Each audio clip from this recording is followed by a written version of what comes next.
मित्रों नमस्कार। आप हैं बसंत गुरु जी के साथ लाइव लेसन में। आज की अनमोल बातें, बड़ी शानदार बातें, जानदार बातें, प्राणवान बातें। आप जिंदगी में इसका सामना तो करते ही होंगे, या फिर आप किसी को सामना कराते होंगे। वो कौन सी बात है? गुस्सा। मैं बचपना से बड़ा गुस्सैल आदमी था। बात बात पर गुस्सा आता था, तोड़ फोड़ कर देना मेरे स्वभाव में शामिल था। इतना मैं गुस्सैल आदमी था कि मैं आपको क्या बताऊं, गुस्सा मेरे नाक के फुनगी में बैठा रहता था। थोड़ी सी कुछ बात हो गया कि गुस्सा। ऐसे करते करते मेरा लाइफ का बहुत हिस्सा खराब हो गया मित्र। मेरी जिंदगी का एक जो शानदार अवसर था, मैं अपने लाइफ में और कितना आगे जा सकता था, ये गुस्सा ने मेरी लाइफ को बड़ी गडमड कर दिया। मेरी ज़िंदगी में इतनी तोड़-फोड़ ला दिया, इतनी तहस-नहस कर दिया मेरे फ्यूचर को, मेरे भविष्य को और मेरी स्वयं की ज़िंदगी को, कि मैं आपको ये बताऊं कि यदि यह गुस्सा समय पर कंट्रोल ना होता तो और न जाने कितनी तबाही लाता। जैसे आप समझ जाइए कि एक बड़ी चक्रवात आती है, उस चक्रवात अंधड़ को यह अकल नहीं होता कि यह अंधड़ चलेगा तो कितना जनहानि होगा, कितना जीव जंतु समाप्त होंगे, कितना नुकसान होगा, कितना डैमेज होगा। वो अंधड़ चलती है, भयानक चलती है, और उस चक्रवाती तूफान में न जाने कितनी जिंदगियां तबाह हो जाती है। मित्र, ठीक इसी तरह से हमारे जीवन में ये जो गुस्सा है, ये जो आक्रोश है, ये जो क्रोध है, ऐसे ऐसे निर्णय करा देते हैं, ऐसे ऐसे वातावरण निर्मित कर देते हैं, ऐसे ऐसे हमारी ज़िंदगी के दिशा को बदल देते हैं कि आप वैसे थे नहीं, लेकिन गुस्सा ने आपसे ऐसा करा दिया। आप ऐसे व्यक्ति हो नहीं, पर इस गुस्सा के कारण आपने ऐसा कर दिया। आप ऐसे हो ही नहीं हो, लेकिन यह गुस्सा ने आपको ऐसा बना दिया, आपको कहीं का कहीं बना दिया। हमारे शास्त्र में एक ऋषि का वर्णन आता है। यद्यपि वह ऋषि बहुत प्रखर है, तपस्वी है, उसका 24 घंटा, उसके पोर पोर, हर रग रग में वह ईश्वर की भक्ति में डूबा रहता है।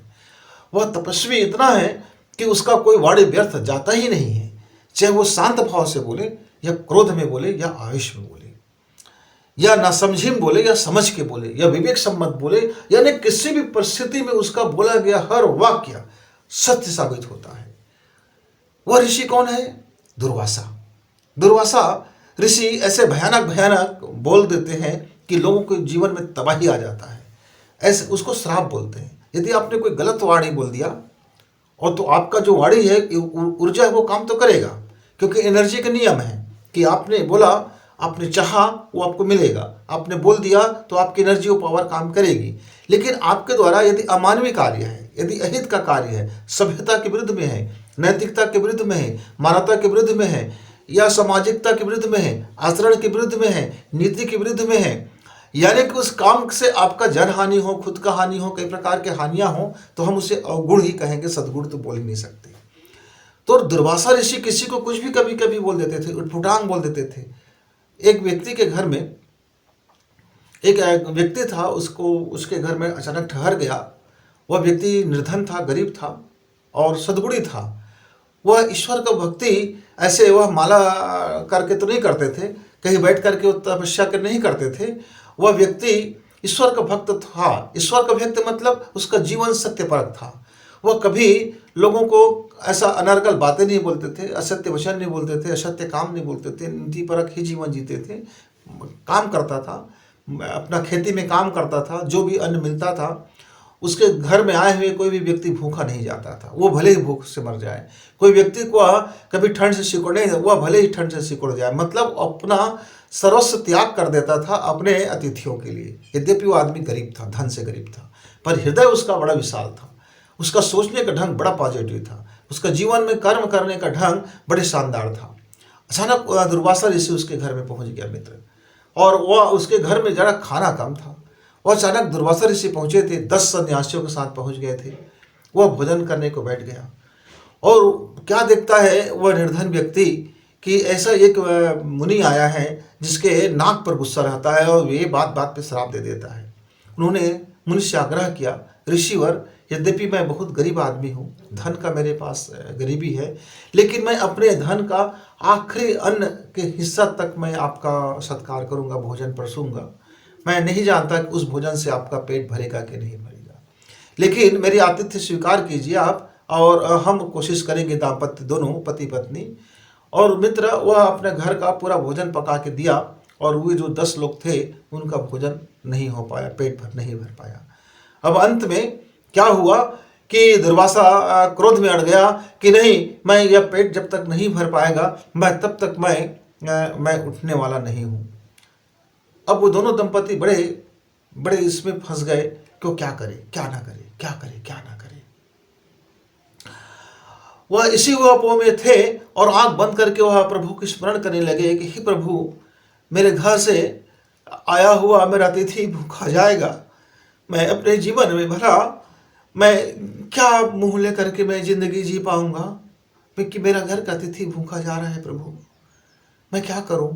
यदि वह मांसाहारी होता तो मैं अपनी शरीर को त्याग कर देता और मेरी पत्नी जो है इसका भोजन बना करके उसको परोस देते, लेकिन यद्यपि ऋषि तो शाकाहारी है और मेरे घर में अब एक अन्न का दाना भी नहीं है।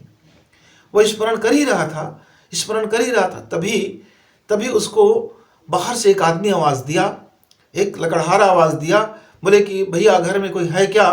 और उन्होंने, लकड़हारे ने एक पोटली रखा हुआ था, बोले कि मुझको आश्रय मिल जाता, ये भोजन पका देते, मेरे पास कुछ अन्न के दाने हैं, मैं भी खा लेता और आप भी खा लेते, अतिथि को भी इसका भोजन हो जाता।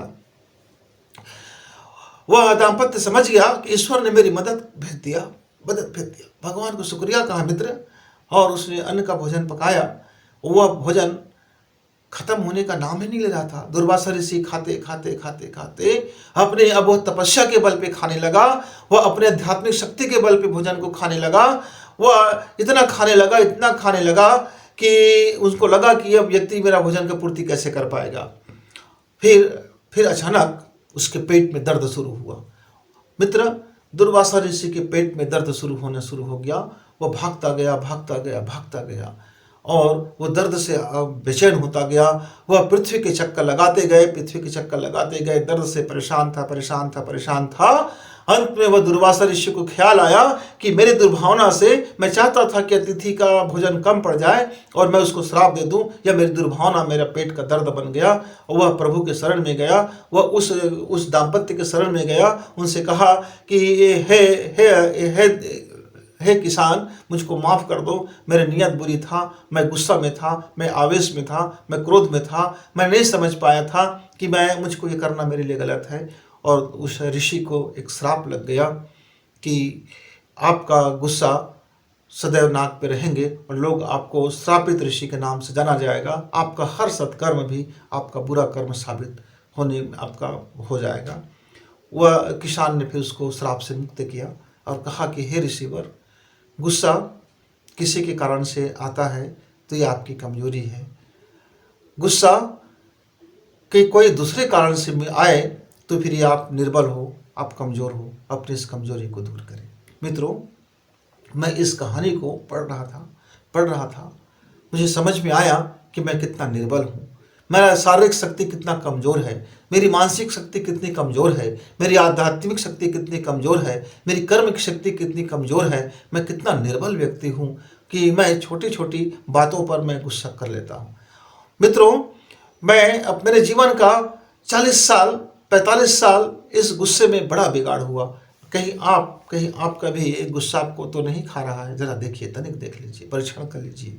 कहीं गुस्सा से आपका बिगड़ा काम और बिगड़ता तो नहीं जा रहा है? कहीं गुस्से के कारण आपका सफलता होते होते आपके असफल तो नहीं हो रहे हैं? कहीं गुस्से के कारण आपका परिवार तो नहीं बिखर गया है? कहीं गुस्से के कारण आपका दाम्पत्य जीवन तो खराब नहीं हो गया है? कहीं गुस्से के कारण आप अपने जीवन को तबाह तो नहीं कर लिए हो? कहीं गुस्से के कारण आप क्या से क्या बन गए हो? मित्र, समझिए, जितना जल्दी संभलेंगे उतना ही आपके लिए अच्छा होगा। पर इस गुस्सा का एक ही कमजोरी है कि आप सबल बन जाओ, फिर गुस्सा आपका आपके कंट्रोल में। जब तक आप मन से निर्बल रहोगे, जब तक आप कर्म से निर्बल रहोगे, जब तक आप विचार से निर्बल रहोगे, जब तक आप अपने कमजोरियों को ढकने की कोशिश करते रहोगे, आप उसको बढ़ाओगे नहीं। जब तक आप सद्गुण से कमजोर रहोगे, जब तक आपका शारीरिक कमजोरी रहेगा, तो आप जब तक कमजोर रहोगे तब तक आप गुस्सा के कंट्रोल में रहोगे, और गुस्सा समय बे समय वो निकलता ही रहेगा, फुटता ही रहेगा, आपको तबाह करता ही रहेगा। मित्र, मैंने जीवन से सीखा, मैंने जीवन से सबक लिया और कोशिश करता रहा, आज तक कोशिश करता रहा हूँ कि मुझे थोड़ा गुस्सा कम आए। मैं गुस्सा को कंट्रोल नहीं करता हूँ, मैं गुस्सा को समझने की कोशिश करता हूँ। मैं जीवन में गुस्सा को कंट्रोल करता था।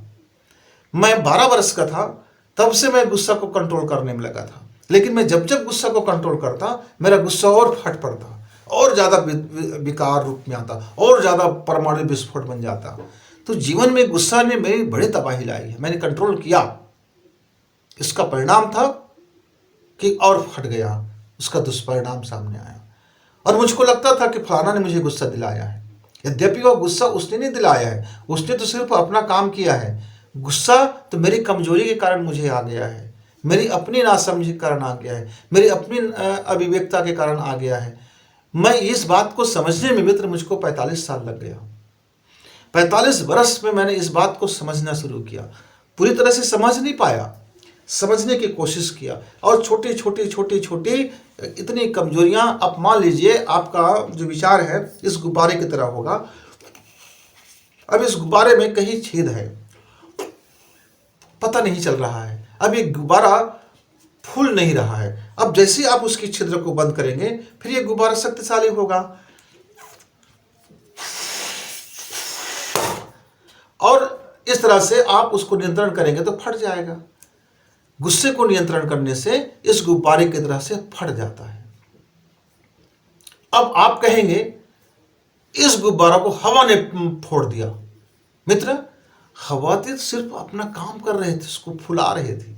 तो जो थर्ड पर्सन व्यक्ति है, जो सेकंड पर्सन व्यक्ति है, वो अपनी मैसेज आप तक देता है, उस मैसेज को आप संभाल नहीं सकते, आप फट पड़ते हो, और इस फट पड़ने का नाम ही गुस्सा होता है। तो जितना मात्रा में आपके भीतर में गुस्सा नियंत्रित करने की कोशिश करेंगे, उतना ही मात्रा में आप अपने जीवन में हर काम में फेलियर होते जाएंगे, लूजर होते जाएंगे, और गुस्सा को समझने की कोशिश करते जाएंगे। आप सक्सेस होते होते आप सक्सेस से भरते हुए चले जाएंगे। आपका चाहे जीवन, लाइफ स्टाइल जो भी हो, आप चाहे भारतीय जीवन पद्धति में जीने वाले व्यक्ति हो, या चाहे आप वेस्टर्न कल्चर में जीने वाला व्यक्ति हो, या चाहे आप किसी भी समुदाय के व्यक्ति हो, कोई भी जाति का हो, कोई भी धर्म का हो, कोई भी फिलॉसफी मानने वाला हो, पढ़ने वाले हो, लिखने वाले हो, अनपढ़ हो, गंवार हो, या फिर बुद्धिजीवी हो, प्रखर हो, नेता हो, अभिनेता हो, किसी भी क्षेत्र में काम करने वाले हो, चाहे जज हो, कोई भी हो, गुस्सा को नियंत्रण करने वाला व्यक्ति का गुस्सा फटेगा और उसके जीवन में भूचाल लाएगा। क्रोध से लिया गया हर निर्णय उसका गलत साबित होगा। क्रोध से जिया गया हर जीवन की सांसें उसके लिए गलत साबित होगा। क्रोध किसी व्यक्ति को शानदार बना ही नहीं सकता। क्रोध की एनर्जी को समझिए, गुस्सा को समझिए। जैसे ही आप उस क्रोध की एनर्जी को समझते हैं और उस एनर्जी को आप पॉजिटिव दिशा में लगाते हैं, आप पॉजिटिव थॉट में लगाते हैं, आप पॉजिटिव लाइफ स्टाइल में लगाते हैं, तो फिर वही जो क्रोध का, जो गुस्सा का जो आपका ऊर्जा था, अब आपने जब समझ गया, अब धीरे धीरे आपके जीवन में सफलताएं आने लगेगी, आपके जीवन में बेहतरी आने लगेगा, आप लोगों के बीच में शानदार होते चले जाएंगे। आप अपने को समझिए मित्र, नियंत्रित ना करें। जीवन की जो भी भावनाएं हैं, जो भी संवेदनाएं हैं, जो भी हार्मोन्स हैं, आप नियंत्रित नहीं कर सकते। नियंत्रित करेंगे तो फटेगा, नियंत्रित करेंगे तो हर दबाव एक तरह से एक बार फट जाता है। आप गुस्सा को दबाते जाइए, दबाते जाइए, दबाते जाइए, फिर एक मामूली सी बात पे आपको फिर गुस्सा फटेगा। किसी ने आपको पानी ला के दिया और आपका गुस्सा दबा हुआ है, आपका गुस्सा फटेगा और आप उसी के मुंह के ऊपर पानी फेंक दोगे। बात छोटी रहेगी, तलवार तक खींच चली आती है। बात छोटी रहती है, न जाने जीवन में क्या से क्या हो जाता है। तो मित्र, गुस्सा किसी के कारण से आता नहीं है, वो अपनी कमजोरी है। तो समझिए इसको और पॉजिटिव दिशा में लगाइए और जीवन को बेहतर बनाइए। आज का लेसन, आज का लाइफ का लेसन, इसको जरा समझना, यह लाइफ का लेसन का बहुत शानदार अग्नि मंत्र है मित्र। जिस दिन आप इसको समझ गए, जिंदगी कहेगी वाह क्या बात है। फिर मिलेंगे किसी छोटे बात, अनमोल बात को लेकर के। तब तक प्रशांत गुरु जी को इजाजत दीजिए। नमस्कार, धन्यवाद।